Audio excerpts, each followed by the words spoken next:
जी students, कैसे हैं आप लोग? सब मजा में? ठीक है, चलिए अब हम डिस्कस करते हैं आगे। इलेक्ट्रोकेमिकल सीरीज को यूज़ करना है, इसीलिए हम उसको यहाँ पर ले आए हैं। तो इसको हम यूज़ करते रहेंगे जहाँ जहाँ हमें ज़रूरत होगी। इन द एग्जामिनेशन आपको इलेक्ट्रोड पोटेंशियल्स की वैल्यू दी होती है। तो यहाँ पर अब हम यूज़ करते हैं क्वेश्चन को। Arrange the following metal in order in which they displace each other from the solution of their salts. तो आपको जो मेटल दी हुई है वो है aluminium, copper, iron, magnesium and zinc. अब ऐसे तो हम मेथड बताया ही था आपको,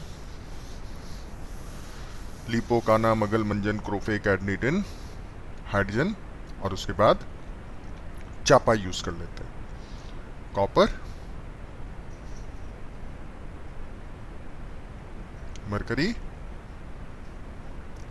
एजी, एयू एंड पीटी, इस तरीके से हम यूज कर लेते हैं। चलिए, तो हम इन मेटल्स को यूज करेंगे कि कौन सी metal. Arrange the following metal in order in which they displace each other from their salt solution. तो इसके लिए हमें इलेक्ट्रोड पोटेंशियल्स की वैल्यूज दी होगी और हम अगर इनको यहाँ से यूज करें, जिनको हमने पहले ही टिक कर लिया है, जैसे आपको मेटल दी हुई है जिंक, ये रही, इसका इलेक्ट्रोड पोटेंशियल है। एल्यूमिनियम दिया हुआ है, उसका इलेक्ट्रोड पोटेंशियल है। मैग्नीशियम दिया है, उसका इलेक्ट्रोड पोटेंशियल है। कॉपर दिया हुआ है और सिल्वर दिया हुआ है।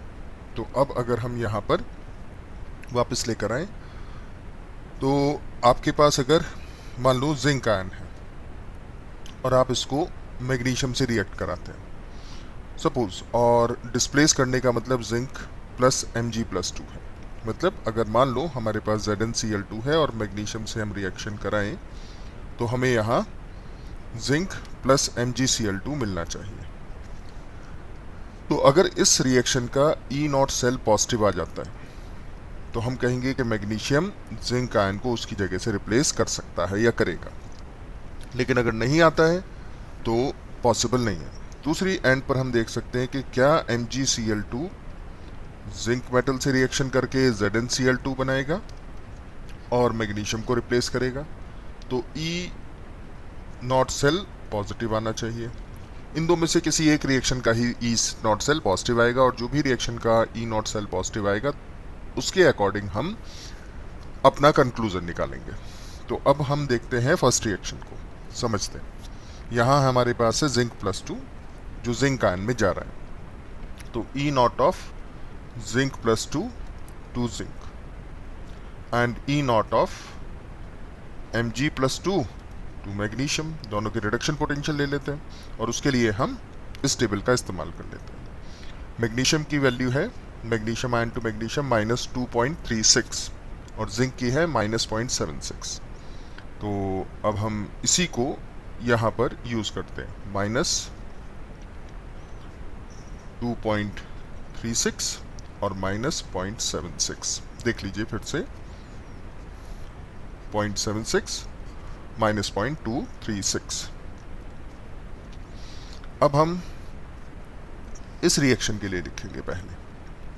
तो फर्स्ट रिएक्शन के लिए अगर हम E0 सेल निकालेंगे तो हमारे पास आता है E cathode minus E anode, और दोनों के होने चाहिए रिडक्शन पोटेंशियल, ठीक है। तो अब इसमें हमारे पास ये वैल्यू, अगर हम सीरीज को भी देखें तो ये सबसे बड़ी नेगेटिव वैल्यू है, यानी magnesium to magnesium, ion to magnesium possible नहीं है। रादर मैग्नीशियम से मैग्नीशियम+2 E0 OP की वैल्यू सबसे बड़ी पॉजिटिव आएगी। इसी तरीके से जिंक टू जिंक+2 E0 OP की वैल्यू 0.76 आएगी। तो इन वैल्यूज को आपको कैसे यूज करना है, तो जैसे अगर हम यहाँ लिखें कैथोड, कैथोड पर होता है रिडक्शन, फर्स्ट रिएक्शन के लिए लिख रहे हैं। रिडक्शन क्या हो गया, जिंक+2 से जिंक आयन का, राइट। तो हमारे पास ये वैल्यू होगी रिडक्शन पोटेंशियल की, जिंक+2 से जिंक -0.76, माइनस एनोड, एनोड पर होता है ऑक्सीडेशन, तो ये हो गया Mg से Mg+2 ऑक्सीडेशन, लेकिन रिडक्शन पोटेंशियल लिखेंगे तो -2.36, तो -0.76 प्लस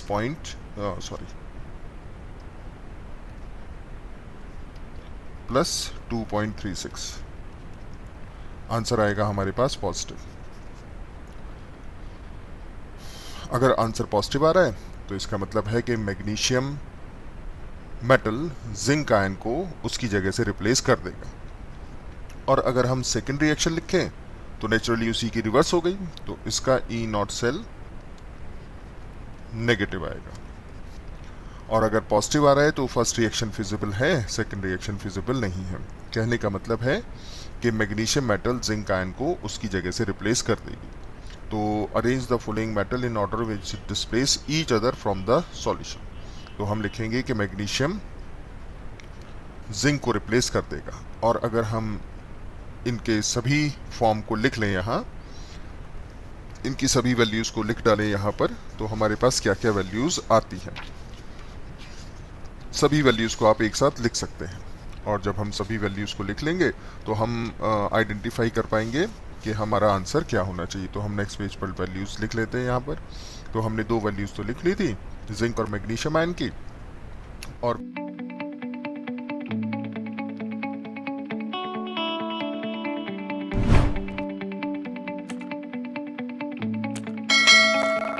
वैल्यू भी लिख लेते हैं हम। जैसे हमारे पास है अब aluminium, aluminium +3 electrons gives you the aluminium, और इसका E0 Rp है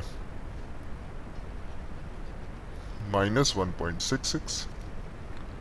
एल्यूमिनियम भी आ गया। आयरन लिख लेते हैं। तो आयरन अगर हम लिखें तो Fe+2 electrons gives you the Fe, और ये वैल्यू आती है आपके पास -0.44 वोल्ट। ओके, मैग्नीशियम हो गया, एल्यूमिनियम हो गया, कॉपर रह गया। तो कॉपर के लिए अगर हम वैल्यू लिखें तो copper +2 electrons gives you the copper metal, और ये वैल्यू आ गई 0.34 वोल्ट। तो हमारे पास सबसे बड़ी नेगेटिव वैल्यू अगर हम देखें तो ये आती है, सबसे बड़ी नेगेटिव वैल्यू ये आती है। मतलब कि मैग्नीशियम आयन से मैग्नीशियम में कन्वर्जन नेगेटिव वैल्यू में पॉसिबल नहीं है। तो ये रादर रिड्यूस नहीं होगा, रादर ये ऑक्सीडाइज होगा। ये ऑक्सीडाइज होगा मतलब मैग्नीशियम से मैग्नीशियम आयन बनेंगे। तो मैग्नीशियम सभी मेटल को रिप्लेस कर सकता है। उसके बाद इससे छोटी वैल्यू जो आती है वो आती है हमारी एल्यूमिनियम को लेकर। तो एल्यूमिनियम मैग्नीशियम को रिप्लेस नहीं कर सकता, मैग्नीशियम आयन को रिप्लेस नहीं कर सकता, लेकिन उसके बाद की सभी मेटल को रिप्लेस कर सकता है। जैसे इसके बाद वैल्यू आएगी हमारे पास जिंक की, ये रही जिंक की वैल्यू -0.76, तो जिंक आयन। उसके बाद वैल्यू होगी हमारे पास किसकी, आयरन की, आयरन आ गया। और आयरन के बाद आ जाएगा हमारे पास कौन, कॉपर, क्योंकि copper ion to copper feasible है, आसानी से रिड्यूस हो जाता है। तो ये ऑर्डर होगा हमारे पास, मैग्नीशियम सभी मेटल आयन को रिप्लेस कर सकता है। एल्यूमिनियम जिंक आयरन और कॉपर आयन को रिप्लेस कर सकता है। जिंक फेरस और कॉपर आयन को रिप्लेस कर सकता है। आयरन कॉपर आयन को रिप्लेस कर सकता है, लेकिन कॉपर किसी को नहीं। मतलब अगर हम लिखें कि हमारे पास MgCl2 है और एल्यूमिनियम है, और हम कहें कि हमने Mg + AlCl3 बना लिया, मतलब मैग्नीशियम +2 से मैग्नीशियम तक जा रहे हैं। मैग्नीशियम +2 से मैग्नीशियम जाना है, यानी ये नेगेटिव वैल्यू हो गई, और ये हो गया रिडक्शन। तो ये रिएक्शन फिजिबल नहीं है, नेगेटिव वैल्यू है, यानी ऐसा हम नहीं कर सकते। हम कैसा कर सकते हैं, हम कर सकते हैं AlCl3 को अगर हम मैग्नीशियम से रिएक्शन कराएं तो magnesium will replace the aluminium ion and form the aluminium + MgCl2, ऐसे बना दें। तो मैग्नीशियम से क्या फिजिबल है, मैग्नीशियम आयन का बनना फिजिबल है।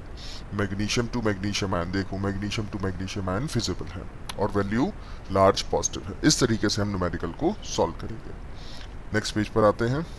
Given the standard electrode potential of potassium ion, silver ion, mercuric ion, magnesium ion, chromium ion, ये वैल्यूज दी है। Arrange these metal in increasing order of their reducing power.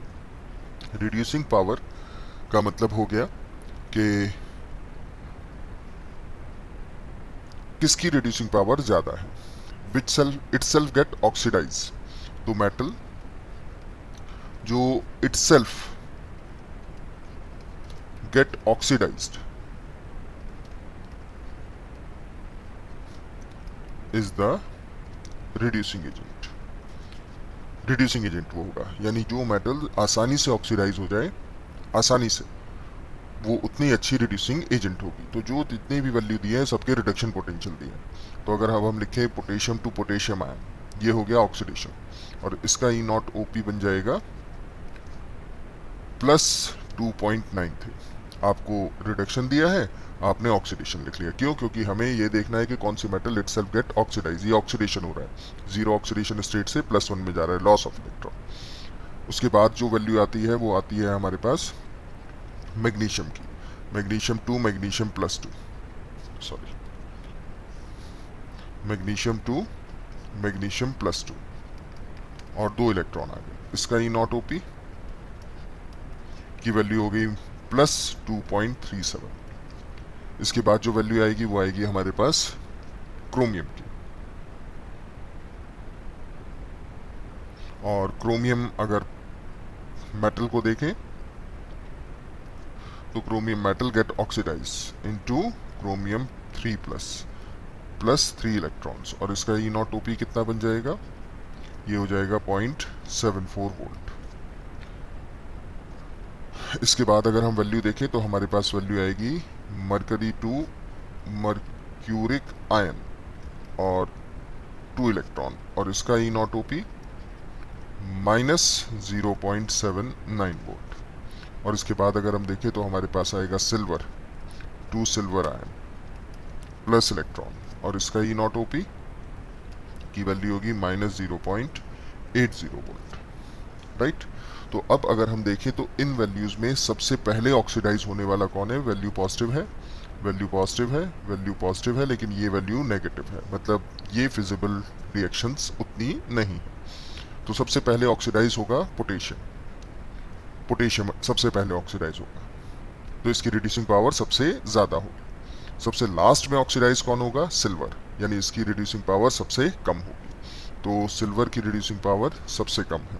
आपसे कहा increasing order लिखना है, तो सिल्वर की reducing power सबसे कम, उससे ज़्यादा रिड्यूसिंग पावर मरकरी की, उससे ज़्यादा रिड्यूसिंग पावर क्रोमियम की, उससे ज़्यादा रिड्यूसिंग पावर मैग्नीशियम की, और सबसे ज़्यादा रिड्यूसिंग पावर किसकी है, हमारे पास पोटेशियम की। रिड्यूसिंग पावर मैक्सिमम मतलब इट सेल्फ गेट ऑक्सीडाइज, और ऑक्सीडाइज देखने के लिए आपने उनके इलेक्ट्रोड पोटेंशियल्स की वैल्यू देख ली। जितना ज़्यादा पॉजिटिव वैल्यू उतना ज़्यादा फिजिबल प्रोसेस होगा, राइट। चलिए नेक्स्ट क्वेश्चन पर आते हैं। Depict the galvanic cell in which the reaction zinc +2 Ag+ gives you the zinc ion +2 Ag ion takes place. Further show which of the electrode is negatively charged, दूसरा the carriers of current in the cell, तीसरा individual reaction at the each electrode. तो हमें एक cell reaction दी है और आपको galvanic cell, इसमें कौन सा इलेक्ट्रोड एनोड होगा, कौन सा इलेक्ट्रोड कैथोड होगा। तो जिंक से जिंक आयन बन रहा है, जिंक से जिंक आयन बन रहा है, मतलब जिंक टू जिंक आयन, ये हो गया हमारा एनोड, और ये सॉल्ट ब्रिज हो गया, और सिल्वर आयन से सिल्वर की फॉर्मेशन हो रही, ये हो गया कैथोड, राइट। तो जहाँ पर ऑक्सीडेशन होता है वो है एनोड, और इलेक्ट्रोकेमिकल सेल में ये होता है नेगेटिव चार्ज, और ये हो गया रिडक्शन, ये होता है कैथोड, और इलेक्ट्रोकेमिकल सेल में ये होता है हमारा पॉजिटिव चार्ज। अब पूछा है the carriers of current in the cell. तो कैरियर्स क्या है सेल के अंदर, उसमें है इलेक्ट्रॉन जो फ्लो करेंगे एनोड से कैथोड की तरफ। तो एक्सटर्नल सर्किट में इलेक्ट्रॉन जाते हैं और इंटरनल सर्किट में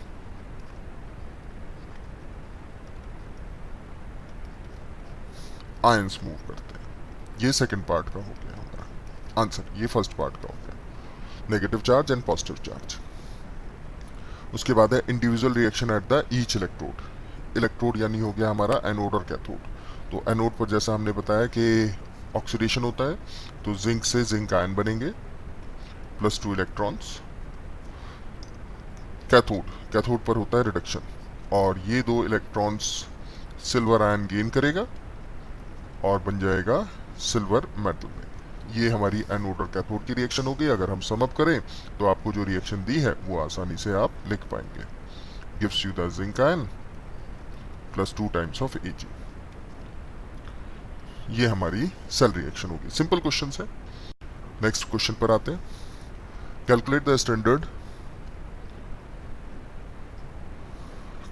standard cell potential of the galvanic cell in which of the following reaction takes place. और आपको ये रिएक्शन दी हुई है। इसके अलावा आपको अगर स्टैंडर्ड सेल पोटेंशियल निकालना है तो आपको इसके लिए फॉर्मूला निकालना पड़ेगा ई सेल। ई सेल के लिए आपको ई नॉट ओपी और ई नॉट आरपी चाहिए। Calculate the delta G not and the equilibrium constant of the reaction. Equilibrium constant की वैल्यू भी निकालनी है, यानी यहाँ आपको 2-3 पॉइंट करने पड़ेंगे।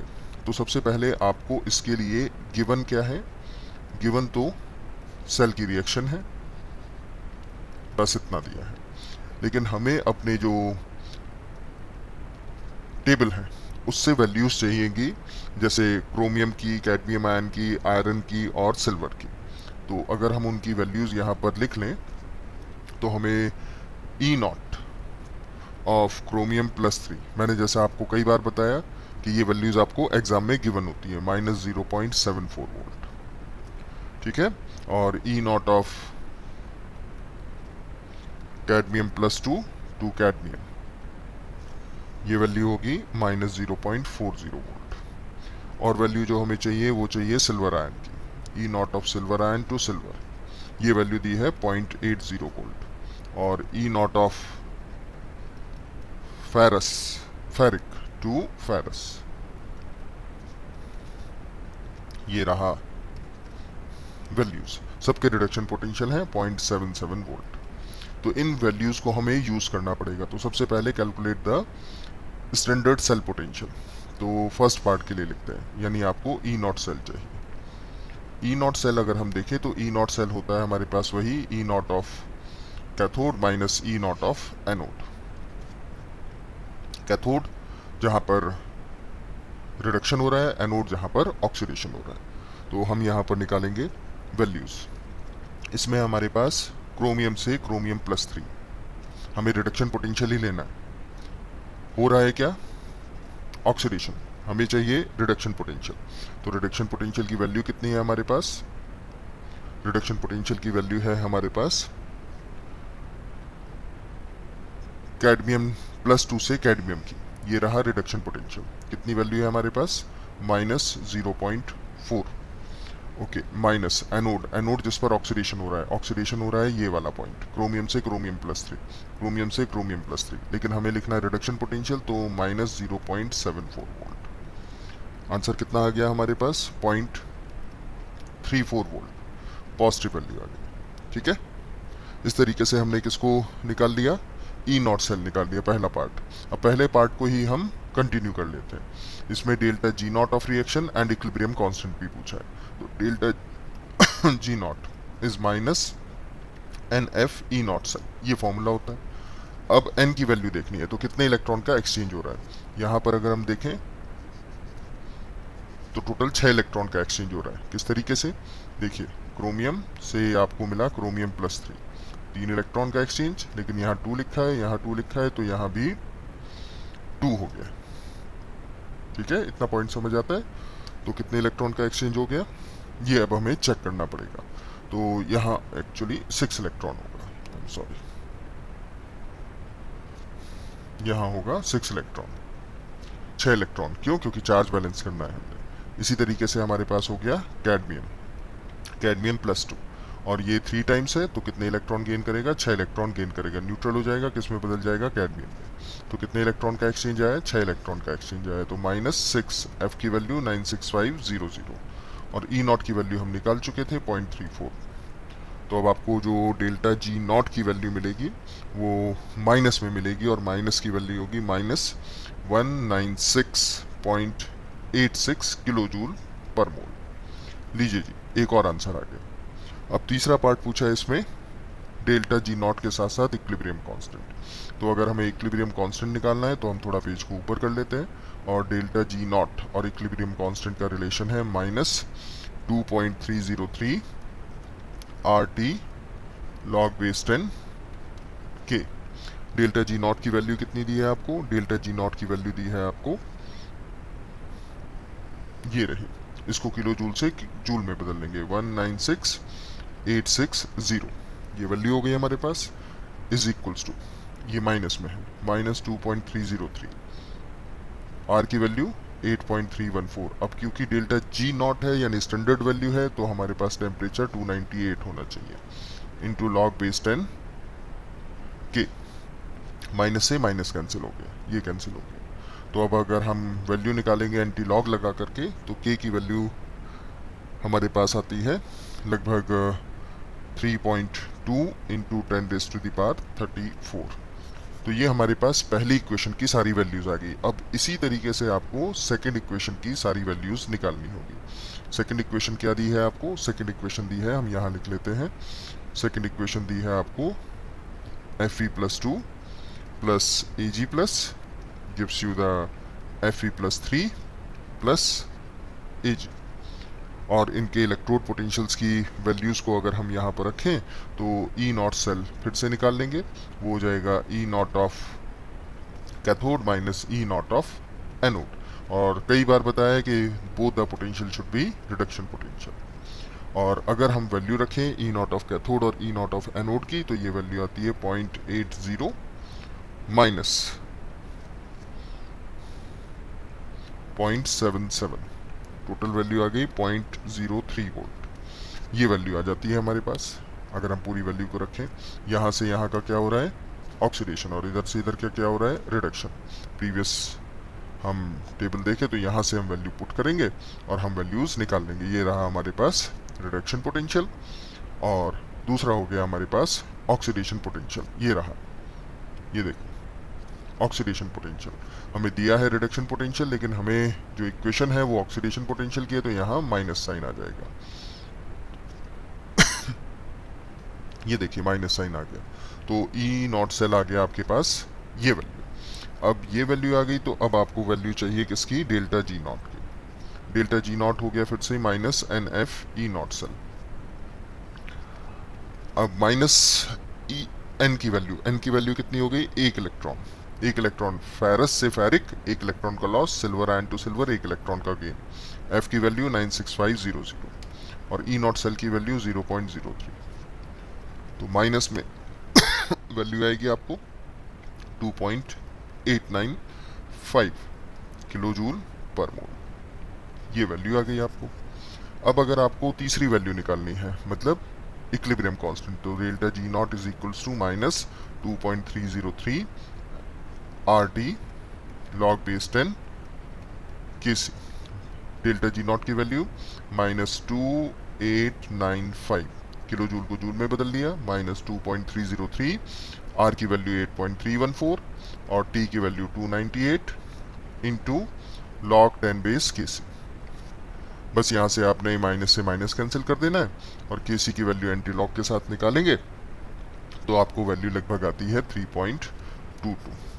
इस तरीके से हम वैल्यू निकाल लेते हैं। बूझ ले सभी, समझ आ रहा है? क्वेश्चन बना रहे हो ना?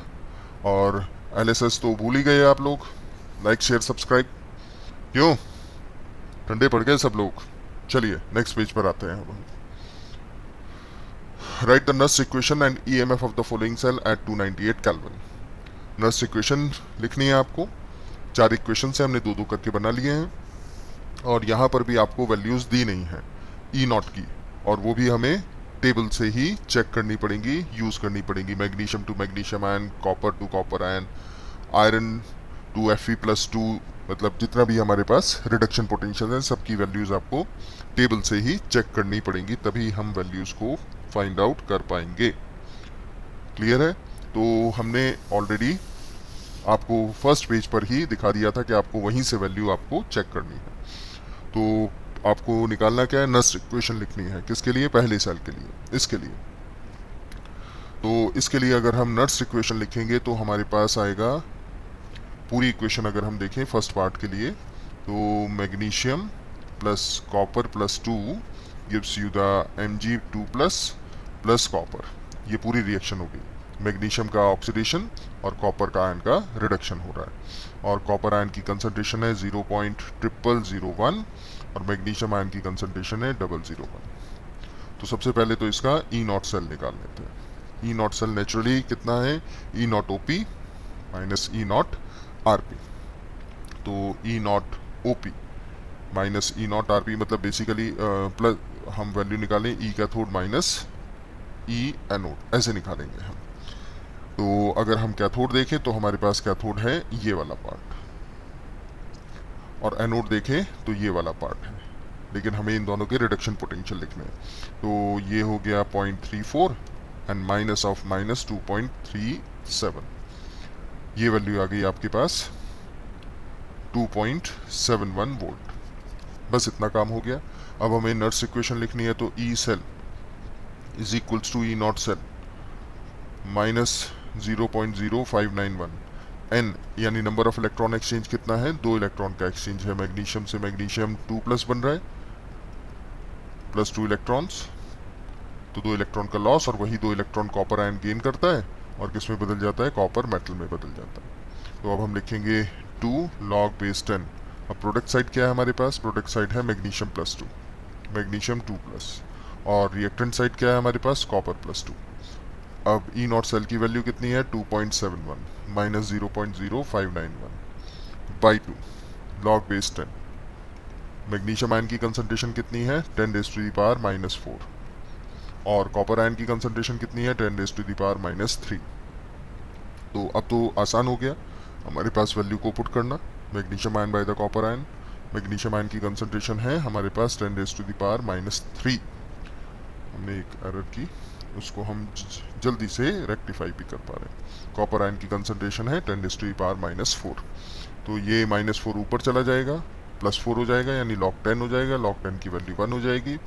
और तो अगर अब हम यहाँ वैल्यू रखें तो 2.71 माइनस 0.0591 बाई 2 इंटू 1 हो जाएगा, और अब वैल्यू आएगी 2.68 वोल्ट अप्रोक्सीमेटली। तो हमारे पास पहली इक्वेशन की सभी वैल्यूज आ गई। इसी तरीके से आपने सारी वैल्यूज को निकालते चलना है। अब हम दूसरी वैल्यू की तरफ बढ़ जाते हैं। सेकेंड इक्वेशन, तो सेकेंड इक्वेशन आयरन वाली थी। आयरन वाली इक्वेशन थी, वो थी iron to Fe+2 salt bridge, H plus ion H2, इसका प्रेशर दिया है आपको 1 बार, और आयरन की कंसंट्रेशन है 0.001, और H आयन की कंसंट्रेशन थी 1 मोलर। ओवरऑल रिएक्शन अगर हम लिखें तो Fe+2H+ gives you the Fe+2 plus H2। अब सेकेंड इक्वेशन में अगर हम ई नॉट सेल की वैल्यू निकालें तो ई नॉट सेल की वैल्यू आएगी आपके पास सेम 0 माइनस ऑफ माइनस 0.44। कई बार बता चुके हैं इसकी वैल्यू, तो ये हो गई 0.44। अब अगर हम ई सेल निकालें तो ई सेल हो गया हमारे पास E not cell minus 0.0591 by 2 log base 10। Product side कितना है हमारे पास, Fe+2 है, और प्रेशर ऑफ हाइड्रोजन गैस भी है जो कि 1 एटमॉस्फेयर या 1 बार दिया हुआ है आपको, divide by H plus ion का होल स्क्वायर। मेटल सॉलिड है, रिएक्टेंट साइड उसकी कंसंट्रेशन नहीं लेंगे। तो अब आपके पास एक्सप्रेशन में क्या बन जाएगा, ई नॉट सेल 0.44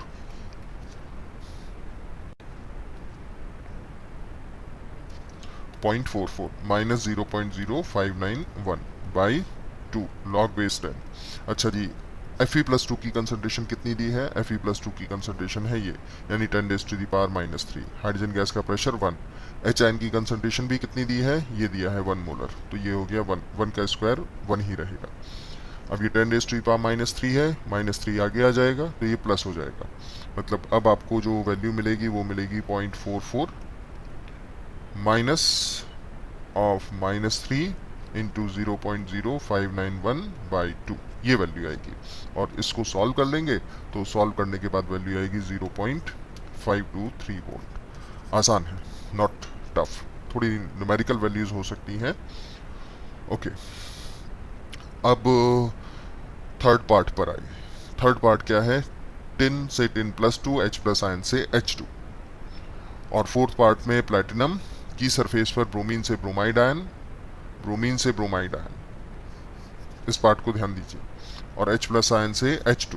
अब ये ब्रोमीन से ब्रोमाइड आयन एक्चुअली आपको रिडक्शन पोटेंशियल दे दिया है, ठीक है? नोट केयरफुली, इसको आपको ध्यान से लिखना पड़ेगा, इस वाले पार्ट को। तो अब हम बात करते हैं थर्ड पार्ट की। थर्ड पार्ट की फोर्थ पार्ट पर आएंगे तब फिर से आपको एक बार और रिएक्शन लिखकर दिखाएंगे। तो थर्ड पार्ट में हमारे पास इक्वेशन है tin plus 2H plus ion. Phone बच गई, फोन हुआ साइलेंट करना भूल गए, कोई नहीं। अब क्या प्रोडक्ट बनेगा बेटा इस केस में? इस केस में प्रोडक्ट बनेगा Sn प्लस 2 और साथ में क्या मिल जाएगा? H2। आगे ऑक्सीडेशन एंड रिडक्शन। तो यहाँ से आपने फिर से सबसे पहले क्या निकाल लेना है? E not cell.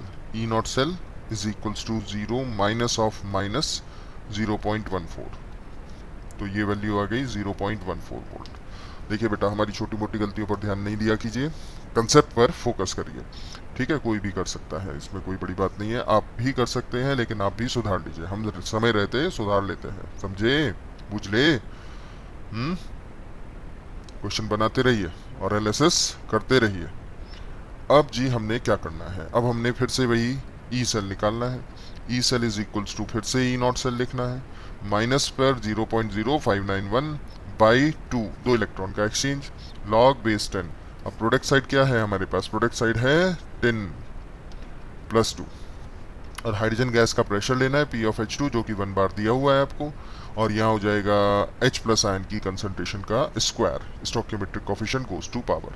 अब 0.14 रखिए, 0.0591 रखिए, बाई 2 रखिए, लॉग बेस 10 रखिए।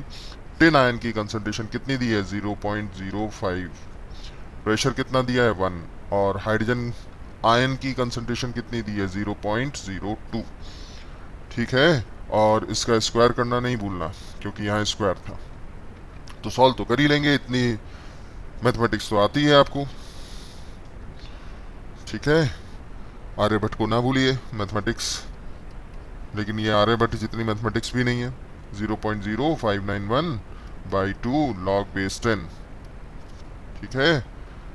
समझ आ रहा है?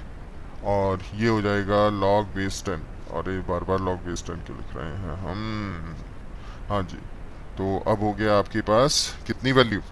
अब ये वैल्यू हो गई आपके पास लॉग ऑफ 125 बाई 1। मल्टीप्लाई करेंगे तो वैल्यू मिल जाएगी आपको। और जब आप पूरी वैल्यू रख लेंगे तो वैल्यू आती है लगभग 0.078 वोल्ट, इतनी वैल्यू आती है। समझ आ रहा है का बचुआ? क्लियर बा? ठीक है, चलिए फोर्थ पर आते हैं। फोर्थ हमने जैसा कहा कि जरा ध्यान रखिएगा कि हमारे पास क्या है वैल्यू। हमारे पास जो इक्वेशन दी है वो दी है ब्रोमीन ई का, ब्लॉटिंग कर गया इंक पेन की तरह। आप लोग तो इंक पेन से लिखते नहीं होंगे, हाँ? हमारे ज़माने में इंक पेन से ऐसे ही कभी कभी आ जाता था एक्सप्रेशन। और ये हो गया H प्लस से H2। अब ब्रोमीन लिक्विड है, प्योर लिक्विड। ब्रोमाइड आयन की कंसंट्रेशन 0.01, H आयन की कंसंट्रेशन 0.3, हाइड्रोजन गैस का प्रेशर 1 बार। अब यहाँ पर जैसा आपको कहा कि इस बात को ध्यान रखिए कि पहला पार्ट एनोड होना चाहिए, दिया है कैथोड, क्योंकि 0 से -1 में जा रहा है। तो एक्चुअल जो सेल रिप्रेजेंटेशन है वो है Br negative to Br2 and H plus ion to H2। ये ऑक्सीडेशन हो गया और ये रिडक्शन। ये चीज़ें आपको खुद से करनी पड़ेंगी कि ध्यान रखना पड़ेगा कि पहला पार्ट एनोड का ही हो और दूसरा पार्ट कैथोड का ही होना चाहिए। तो अब अगर हम रिएक्शन लिखें Br से बना Br2 by the loss of 2 electrons, ये हो गया। दूसरी इक्वेशन में 2 H आयन 2 इलेक्ट्रॉन गेन करके H2 में बदल गए। तो अब अगर हम रिएक्शन लिखें तो ये होगा 2 Br negative plus 2H positive gives you the Br2 plus H2। ये नेट सेल इक्वेशन है जिसमें Br नेगेटिव से Br2 का फॉर्मेशन ऑक्सीडेशन, H प्लस से H2 का रिडक्शन हो गया। ये पक्की सेल रिएक्शन है। ठीक है, ठीक बा। अब ई नॉट सेल कैसे निकालें? ई नॉट सेल निकालने के लिए फिर से ही आपको E naught of cathode minus E naught of anode की वैल्यू को रखना पड़ेगा, राइट। तो 0 माइनस 1.08 और वैल्यू नेचुरली कितनी आएगी? माइनस के 1.08 वोल्ट आ गई। अब क्या रह गया? ई सेल निकालना रह गया। E cell is equals to E not cell minus 0.0591 by 2 log base 10। अब प्रोडक्ट साइड क्या है? ब्रोमीन गैस जिसका प्रेशर 1 है, या लिक्विड फॉर्म में है, और हाइड्रोजन ये प्रेशर 1 है, यानी ऊपर तो आ गया 1। डिनोमिनेटर में क्या आएगा? ब्रोमाइड आयन की कंसंट्रेशन का स्क्वायर, और ये हो जाएगा H प्लस आयन की कंसंट्रेशन का स्क्वायर। एक कंसंट्रेशन दी है 0.01 और एक कंसंट्रेशन दी है 0.03। तो कहा बच्चों लिख पाओगे? ये हो गई minus 1.08 minus 0.0591 by 2 LSS LSS and LSS। Like share subscribe, like share subscribe and like share subscribe. ये स्क्वायर हो गया बेटा, और ये हो गया 0.03 का स्क्वायर। समझ आ रहा है? पूछ ले। 1.08 माइनस 0.0591 बाई 2 लॉग बेस 10, और अब जो वैल्यू आएगी वो आएगी लगभग 1.1 into 10 raise to the power 7।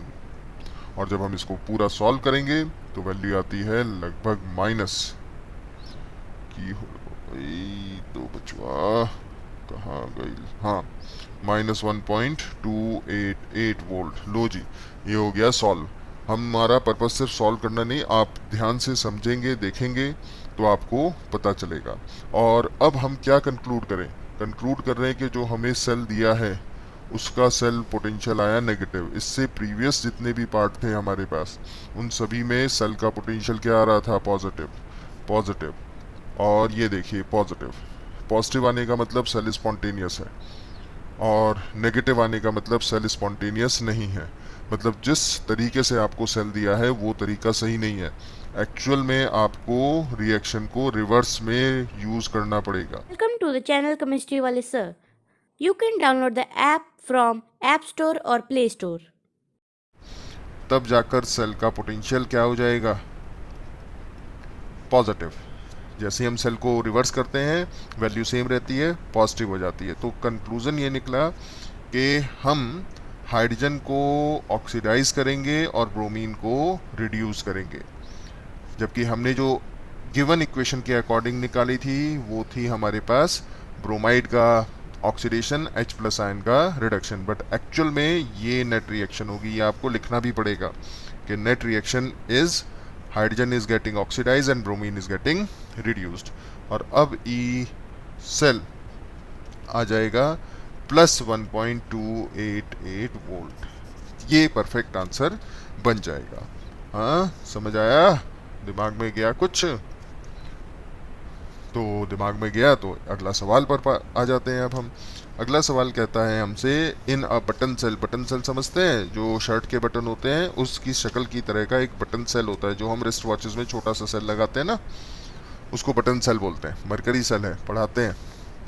Widely use in the watches, देखो लिख दिया आगे, एंड अदर डिवाइसेस, और दूसरी डिवाइसेस में फॉलोइंग रिएक्शन टेक्स प्लेस। ये रिएक्शन परफॉर्म हो रही है जिसमें जिंक 0 से +2 में जा रहा है यानी ऑक्सीडाइज हो रहा है, और सिल्वर यहाँ +1 से 0 में जा रहा है यानी रिडक्शन हो रहा है। ठीक है। Determine the delta G not and E naught of the reaction.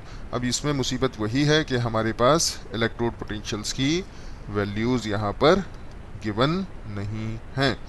अगर हम इलेक्ट्रोड पोटेंशियल्स की वैल्यू लिख दें तो ई नॉट सेल हम निकाल सकते हैं। ई नॉट सेल के लिए हमें वैल्यूज़ देखनी पड़ेंगी, एग्जाम में आपको गिवन होंगी। तो ई नॉट सेल क्या लिखेंगे हम? E naught O P plus E naught R P. ठीक है, या जिसको हम लिख सकते हैं E naught of cathode minus E naught of anode. ये भी रिडक्शन पोटेंशियल और ये भी रिडक्शन पोटेंशियल। आप चाहे जैसा फॉर्मूला यूज़ करें, आंसर आपको सही मिलेगा। तो अब हमने पुरानी टेबल से वैल्यूज़ चेक कर ली, और वैल्यू चेक करने के बाद अगर हम वैल्यूज़ को पुट करेंगे तो 0.344 प्लस 0.76 आएगा, जिसका आंसर होगा 1.104 वोल्ट। इलेक्ट्रोकेमिकल सीरीज से आपको एग्जाम में वैल्यूज़ दी होंगी, ध्यान से देखकर वैल्यूज़ पुट करना कि आपको कौन सी वैल्यूज़ दी हुई हैं। तो डेल्टा जी नॉट रह गया, बस हमारा हो गया काम ख़त्म। तो delta G not is equals to minus N F E not cell. समझ आता है इतना पॉइंट? अब delta G not is equals to minus N की वैल्यू कैसे निकालें?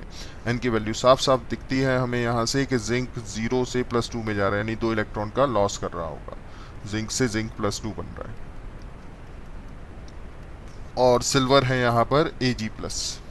ये देखो हमारे पुराने दिन याद करा देता है। Ag+ से Ag बना। अब इलेक्ट्रॉन कितने गेन किए? 1, लेकिन इलेक्ट्रॉन का गेन और लॉस बराबर करने के लिए हमने 2 से मल्टीप्लाई कर दिया, यानी इलेक्ट्रॉन का एक्सचेंज कितना हुआ होगा यहाँ? 2 इंटू 96500, और ई नॉट सेल हम निकाल चुके हैं 1.104। इतनी गुणा भाग तो कर ही लेंगे आप लोग, और करके -2.13 इंटू 10⁵ जूल ये आंसर हमें मिल गया। दिमाग में गया? समझ आया? लाइक शेयर सब्सक्राइब किया? पसंद करो और हमें एनर्जी देते रहो। जितने लाइक शेयर सब्सक्राइब होंगे उतनी ज़्यादा एनर्जी मिलेगी हमें, ठीक है? इस समय बहुत ज़्यादा ज़रूरत है, और हम टारगेट रखे हुए हैं, देखें कब टारगेट पूरा होता है। आप लोग हमारी हेल्प करते रहिए और हम आपकी दिल से मदद करते रहेंगे, ठीक है? अब अगले क्वेश्चन पर आते हैं।